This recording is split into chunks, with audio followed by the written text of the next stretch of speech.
Saya hanya ingin bercerita tentang sebuah buku, bahwa dalam literatur kita ada sebuah buku yang judulnya Pangresa Abah Sepuh. Ini buku merupakan buku yang istimewa. Kenapa? Karena di samping menceritakan tentang gurunya mursyid kita, yang paling utama adalah bahwa buku ini ditulis oleh seorang yang sangat solihah. Beliau adalah putri dari seorang mursyid dan adik dari seorang mursyid. Siapa itu? Tiada lain dan tiada bukan adalah Ibu Nyai Didah Roshidah, yang merupakan adik dari Pangresa Abah Anom dan juga putri dari Pangresa Abah Sepuh. Di dalam buku tersebut bahwa Ibu Nyai Didah Roshidah menceritakan bahwa Pangresa Abah Sepuh betapa sangat sayang kepada keluarganya, sangat sayang kepada santri-santrinya, dan sangat sayang kepada semua jamaahnya. Terutama wabil khusus kepada siapapun yang begitu ikhlas dan istiqomah melaksanakan suatu amaliyah yang berdasarkan thariqah Qadiriyah wan Naqsyabandiyah, yang memang bahwa buku ini menceritakan tentang bagaimana perjuangan Pangresa Abah Sepuh di dalam membina dan juga membersamai ikhwan di dalam menempuh perjalanan menuju mardhatillah, jalan yang diridhoi oleh Allah Subhanahu wa taala. Tidak banyak yang ingin saya ceritakan di sini, bahwa Ibu Nyai Didah Roshidah menceritakan di dalam bukunya tersebut bahwa pada suatu saat setelah beliau mukim di Tasikmalaya setelah sekian puluh tahun, tepatnya 21 tahun mondok pesantren di Syekh Tolhah Kalisapu Cirebon, suatu saat bahwa Pangresa Abah Sepuh mendapat undangan pengajian di daerah Garut. Nah, kebayangkan yang betapa Tasik dan Garut yang ditempuh perjalanan pada zaman dulu, bukan pada zaman sekarang. Kalau sekarang mah pakai baby band, pakai Alphard dan lain sebagainya. Tapi kalau dulu diceritakan bahwa Pangresa Abah Sepuh berjalan kaki bersama sahabatnya menuju pengajian, dan orang yang dituju menurut alamat yang ditujunya.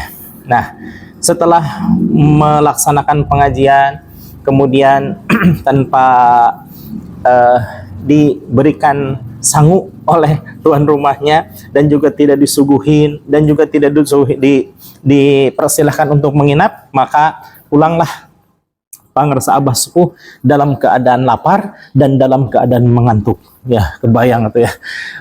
Perjalanan Garut dan Tasik ditempuh dengan berjalan kaki melalui hutan belantara. Pas di tengah jalan, beliau terasa bahwa perutnya melilit karena lapar, sampai terucap pada beliau karena diminta untuk pengajian tapi tidak diberi sangu dan dipersilahkan untuk menginap, maka terucaplah ucapan dari beliau bahwa ini dalam bahasa Sunda ya, mun kaula gaduh madrasah, katanya, cadu lamun tamu kaula henteu tuang heula. Subhanallah. Kalau di bahasa Indonesia kan, kalau seandainya saya punya madrasah, pantang bagi tamu saya untuk pulang sebelum makan. Subhanallah. Begitu merasakannya bagaimana pedih dan perihnya menahan lapar, kemudian perjalanan jauh puluhan kilometer, namun tidak disuguhi makanan, tidak dipersilahkan menginap. Maka ucapan itulah yang sampai sekarang, yaitu pada usia pondok pesantren yang 118 tahun, karena pondok pesantren Suryalaya berdiri tahun 5 September 1905.